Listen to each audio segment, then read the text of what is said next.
Back with us now for race number 2, and we got number 1, Max the Magician, who's top of the board here at 16-10. Does look like the right horse in the race. Dakota Cat, number 8, is second choice at 7-2 this morning. Number 3, Hollow Scene, is trading at around 5-1, and number 2, Battle of Kursk, is at 7-1. You can get 10-1 and better about the others. Max the Magician, perhaps to start from a bipod perspective. We've had those who were watching earlier had an early look at what you like for bipods, Daryl. So let's talk about this Max the Magician horse. Yes, Clyde, you can see I never bankered him. He's showing steady progression in each and every start. You can't fault him. He had the run of the race last time out. Everything went his way. The second horse was 40-1. The third horse was 80-1. So I'm not 100% convinced with that form line, but he's going about it in the right manner and he's improving with each and every start. He should get the extra. He's damn stayed. Okay. My concern is, and I'm not a fan of this form line, Clyde. Batula form line. I'm not a fan of it. Right. But my concern is he's having to give 6 kilograms to this filly, Dakota Cat. Yes. I watched the latest replay. She was pulling with those blinkers. Her half brother, Ibutsu, stays 10 furlongs. I think she's going to get the distance quite comfortably and be more effective over this distance. Right. She can just settle in front. I can see her holding off Max the Magician.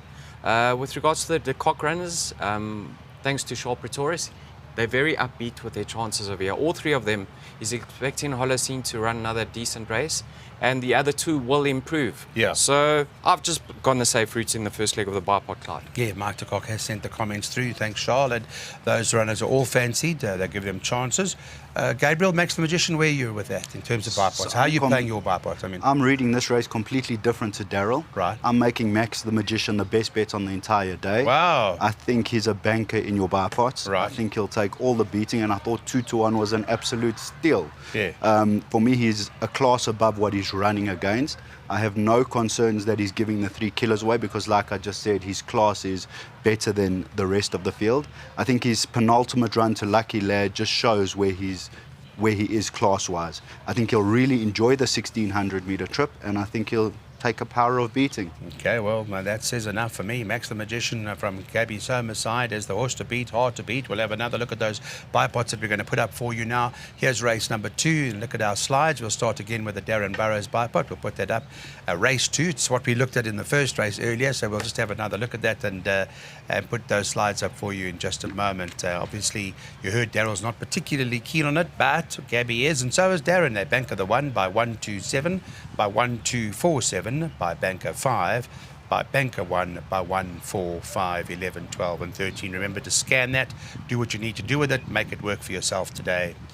Then we've got Daryl's. Daryl says, no, Max the Magician, yeah, can run a big race, but I'm very worried about Dakota Cat, he says. So 1 and 8 for him in the first leg, by 1 and 4, by 1, 2, 4, 7, by 5 and 7, by 1, 2, 9, by 1 and 12.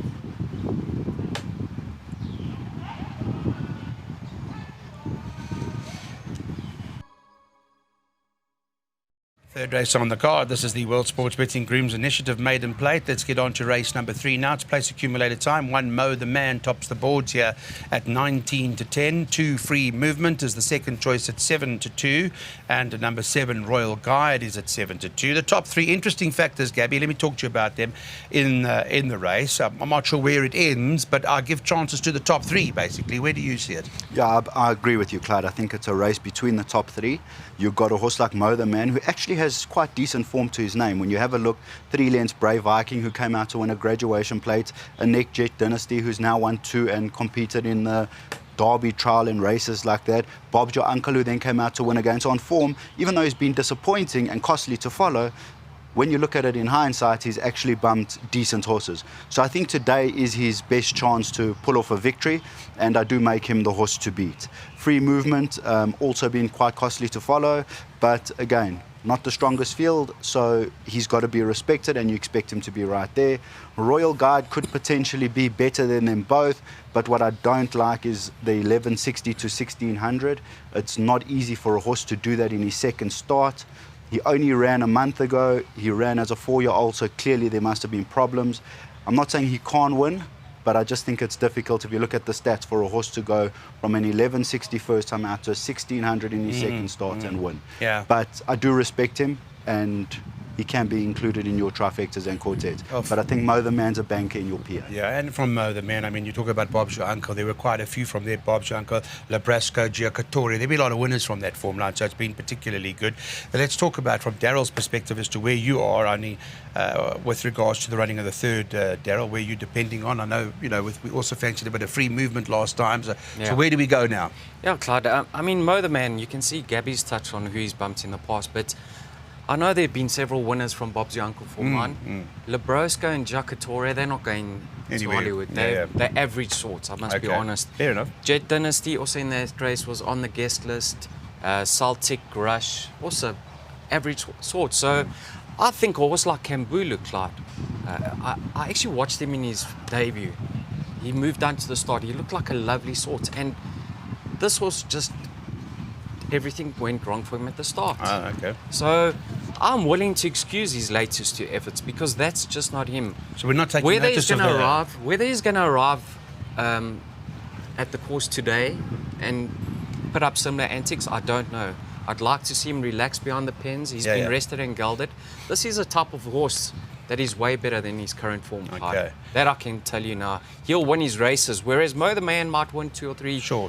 I think this horse has got ability, and I'm really keen to see how he goes today. Okay, well, if it's the black, what worries me there is that Daryl's seen something. He obviously saw something about this horse. I never saw it. I don't know who else did. The form line hasn't worked out behind Black Lighting, but he's willing to excuse it. This is a place accumulator. Let's work out now what we want to do. Race number 3. Here we go, guys. We'll put it up for you in terms of what our plan is from the boys, and we're starting with Darren Burrows, where he's going 1, 2, and 7 by 1, 2, 4, and 7. Then he's bankering the 5 later on. Then banker 1. Then 1, 11, 12, and 13. Then banker 8. And banker 8 at the back. That's a 48 Rand place accumulator perm that Darren's worked out that he would like to spend a bit of money on. That's race number 3. Also got Daryl Maries. He's spending 192 Rand and he's going 1 and 4 by 1 and 7 by 5 and 7 by 1, 2 and 9 by 1 and 12 by 2 and 8 by 3 and 8. You'll notice in that PA it's a safe play, if you want to call it that. There are horses in every leg. It's 192 Rand place accumulator, Daryl Marie. And Gabriel Soma says, no, I'm in for $12 today, one way or the other. And I'm bankering this one in the first leg, Mo the Man, the 1 by 1 and 2 by 5 by 3 and 4 by 6 by 2, 3 and 8. And banker 8 at the back. So there we go. There's an affordable PA. You can get on once, get on 10 times, get on whatever the wallet allows.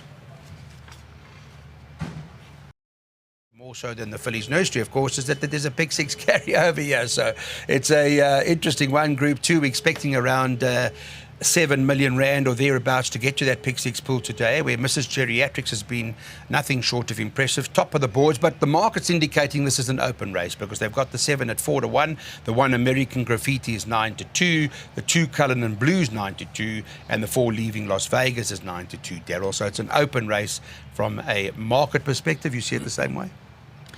Clyde, I thought American Graffiti would be a bit shorter, but there's fillies in here that have really impressed. American Graffiti, if you watch the Stormberg, Clyde, she was the first to come under pressure. And I was actually shocked that she managed to quicken like she did under pressure. That immediately gave me the feeling that she's going to love the extra. Now, she's a daughter by Silvano. She's clearly got ability and she's improving with racing. Yes. So I think she could be much better than what she's currently shown over the extra furlong. She's going to be my first pick. Touch on the others with chances. Cullinan Blue, now here's a filly that really could be anything because she's showed an exceptional turn of foot on debut. Watch how she goes today. Like I say, she Were you could be impressed with that exciting. one? I was impressed. Were you? Okay. Her turn of foot was exceptional. All right. Leaving Las Vegas, now she's unbeaten. How do you knock this filly? She was getting stronger as the race went on last time out. So she's highly regarded and has to go into all play.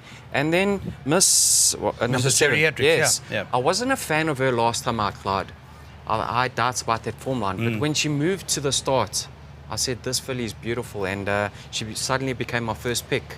So she also impressed. I thought she had that race Under control, a long way from out. She won easier than the margin suggests. All right, So my top pick is American Graffiti. Okay, it's interesting because Mrs. Geriatrics had Ripple Effect and Call Me When You Need Me behind her when it won, and that came out and won. And Gabriel, you'll know Fire and Flames and Kawe Lami came from the American Graffiti form. So the forms seem fairly solid right across the board here. It is solid, Clyde, but for me, this is one of the most open races on the card.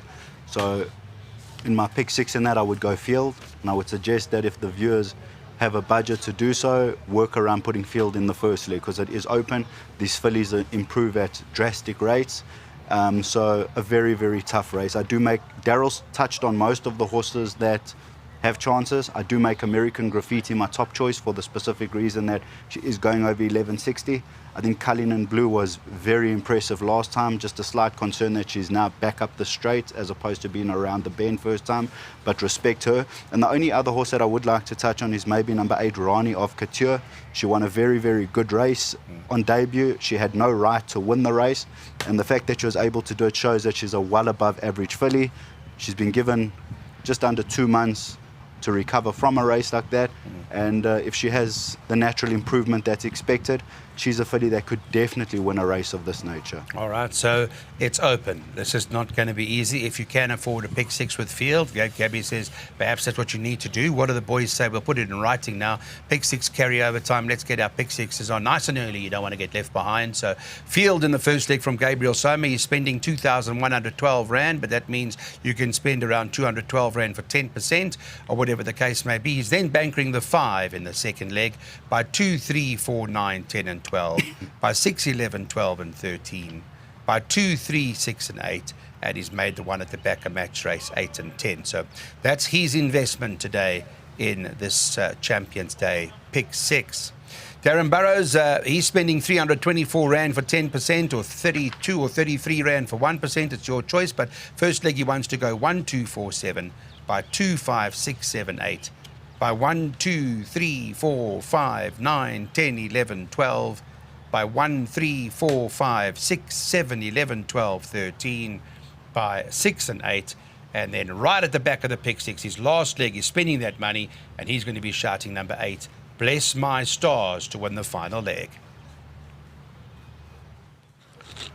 So we go to the Colts Nursery now. Well, it's a Colts Nursery, but there are a couple of fillies in here. There's obvious reasons why they come in with a sex allowance claim, all that sort of stuff. And it's another interesting race that lines up under the banner of World Sports Betting, this particular event, race 5. I'll give you an idea as to how they've priced up, where they've said the filly, Amber Rock, number 7, tops the boards at 2 to 1. 5 Lucky Lads, 5 to 2. So that's not favourite. I thought Lucky Lad would be, but it's not the case.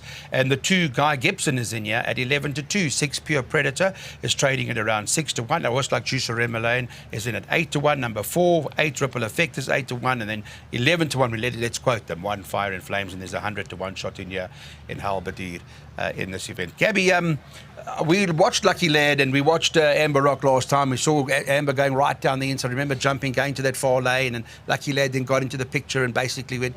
They seemed like very impressive horses.